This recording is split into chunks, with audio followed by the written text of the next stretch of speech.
Hello everyone, welcome back.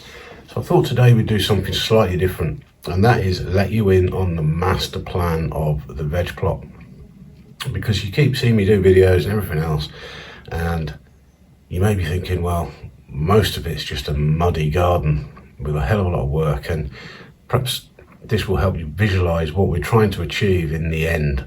So let's get you orientated. So first of all, this is drawn in PowerPoint. I've been working on this for about 18 months since we moved in, and you can actually achieve some quite good designs in PowerPoint if it's like basic shapes, and you can also do it roughly to scale as well to give you an idea of what you can fit into a space.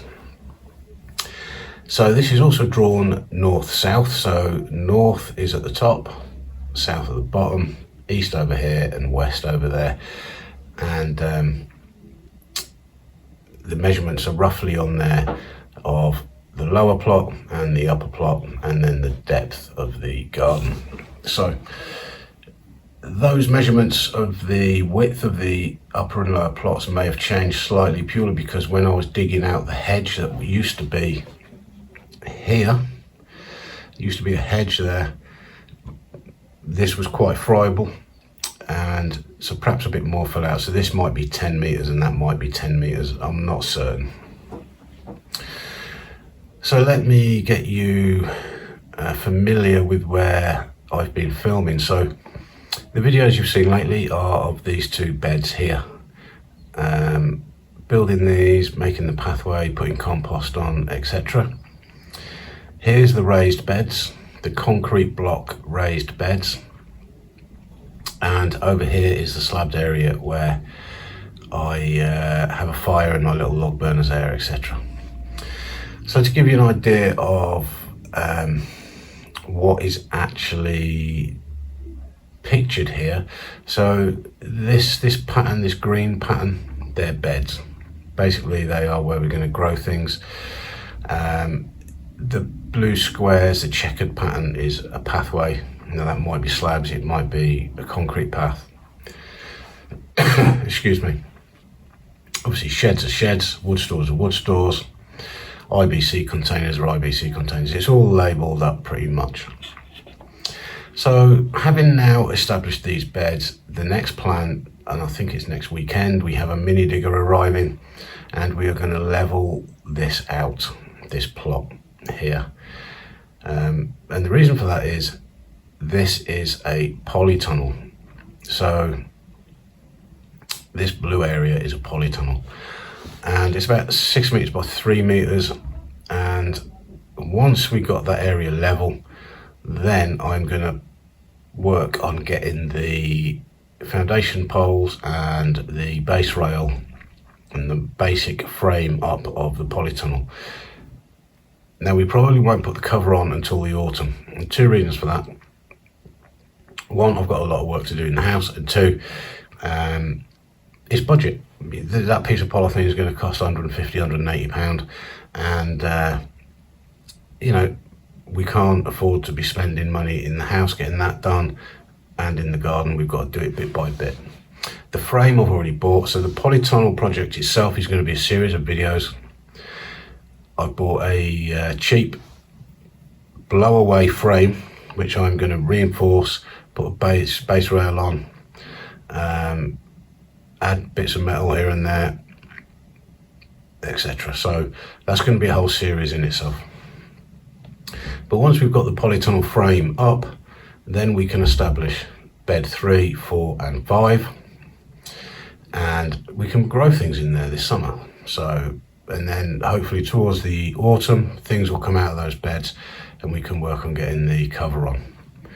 So this is a piece of staging, a workbench, IBC containers at the far end, obviously on the north end of the tunnel so that they're not casting shade into the tunnel, and they're going to be dip tanks where I dip my watering can into them, so they're going to be buried into the ground about 8 inches, purely so that I can get the guttering lower on the polytunnel and collect the maximum amount of water as I can. Then we have another bed here on the other side of the polytunnel. Then we have the composting area and the composting bays. So these green ones are where we begin the process. So we put things into those to start writing down. They are 1.2 cubic meters. The yellow bays are where the green bays get turned into. And the yellow bays are 1 meter cubed. And the reason they're smaller is by the time the stuff has sat in here for about a few months, it is going to be reduced in volume by at least 20%. So these bays are smaller. And then this bay is a 1.2, the brown one. And what happens there is the stuff, when it's finished rotting down in the yellow bays, get turned into the brown bay for use. And that way we can have these two full and doing their job, and then start again here. Now we're not going to produce all of the compost we need from the waste in this garden, which is just not big enough, but we will be collecting a lot of compost from other people, materials from other people, and we will be making our own compost if we possibly can. This bay on the end is for horse manure and farmyard manure. And the idea would be to fill that completely once a year and let it rot down.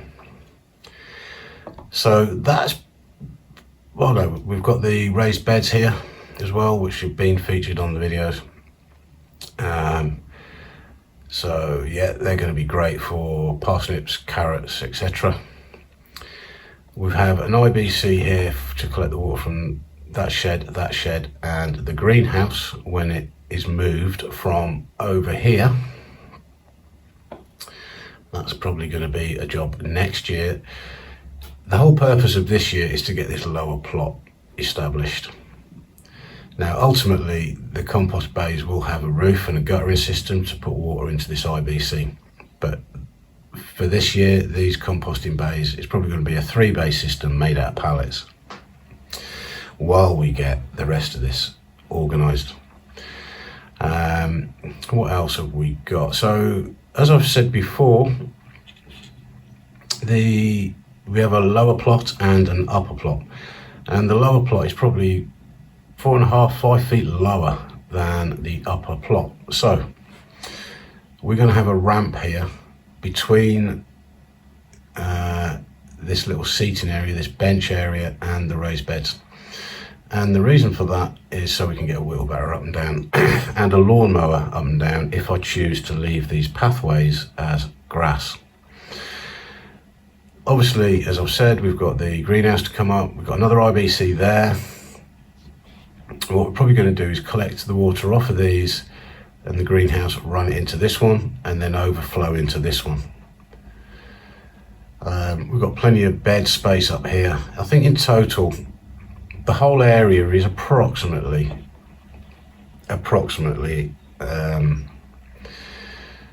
250 square meters, but if you take out the sheds and everything else, then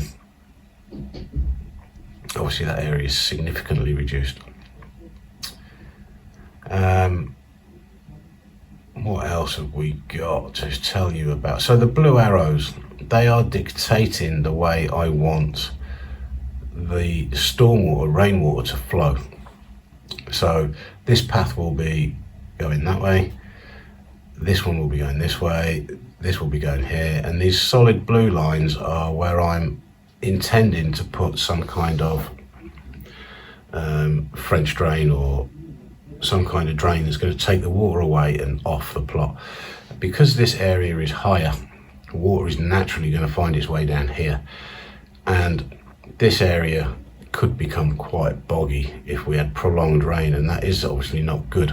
So I want to try and